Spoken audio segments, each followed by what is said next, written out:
हाल ही में कोलकाता में हुए हत्या बलात्कार मामले ने पूरे देश को झकझोर कर रख दिया और देशव्यापी विरोध प्रदर्शन हुए। जबकि अमानवीय कृत्यों की शिकार 33 वर्षीय प्रशिक्षु आरजी कर मेडिकल कॉलेज और अस्पताल को अपना दूसरा घर मानती थी। एमबीबीएस के छात्रों के एक बैच से जिन्होंने कोविड महामारी को अपने शिल्प को सीखते हुए देखा था, उसने श्वसन चिकित्सा को अपनी विशेषज्ञता के रूप में चुना था।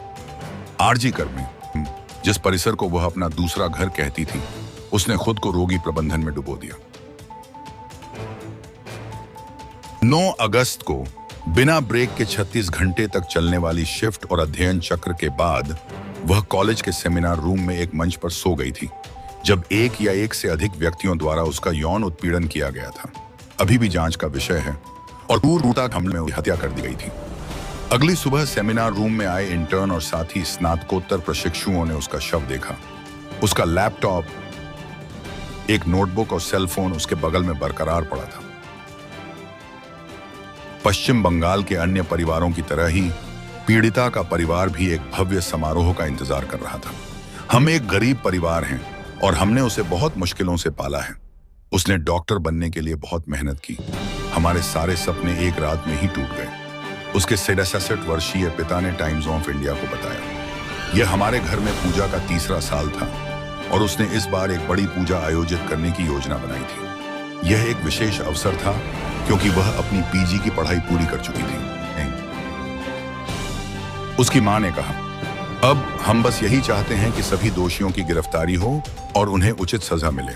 केवल यही उसकी आत्मा को शांति दे सकता है। अपने अच्छे अकादमिक स्कोर और मृदुभाषी व्यवहार के लिए एक रोल मॉडल मानी जाने वाली 33 वर्षीय प्रशिक्षु ने जेईई और मेडिकल दोनों में सफलता प्राप्त की। एक रिश्तेदार ने कहा, उसने एमबीबीएस चुना और 2 सरकारी मेडिकल कॉलेजों में कोर्स के लिए अर्हता प्राप्त की। आखिरकार उसने कल्याणी में जेएनएम मेडिकल कॉलेज अस्पताल को चुना। जब उसने पीजी करने का फैसला किया तो उसने 2 मेडिकल कॉलेजों में अर्हता आरजी कर को चुना, जो उसके सोदेपुर घर से लगभग 1 घंटे की बस की सवारी है। वह हमारे लिए सब कुछ थी, उसने कहा।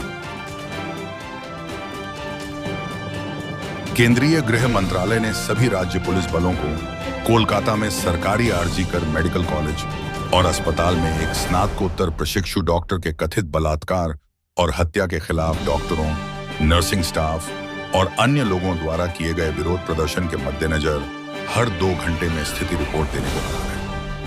राज्य पुलिस बलों को भेजे गए एक संदेश में गृह मंत्रालय ने कहा कि विरोध प्रदर्शनों के मद्देनजर सभी राज्यों की कानून और व्यवस्था की स्थिति पर नजर रखी जानी चाहिए। अगले दिन अपराध के सिलसिले में कोलकाता पुलिस के एक नागरिक स्वयंसेवक को गिरफ्तार किया गया। कलकत्ता उच्च न्यायालय ने मंगलवार को मामला सीबीआई को सौंप दिया। बलात्कार हत्या की घटना के खिलाफ महिलाओं के विरोध प्रदर्शन के दौरान बुधवार आधी रात के बाद लोगों का एक समूह अस्पताल के परिसर में घुस गया और चिकित्सा सुविधा के कुछ हिस्सों में तोड़फोड़ की।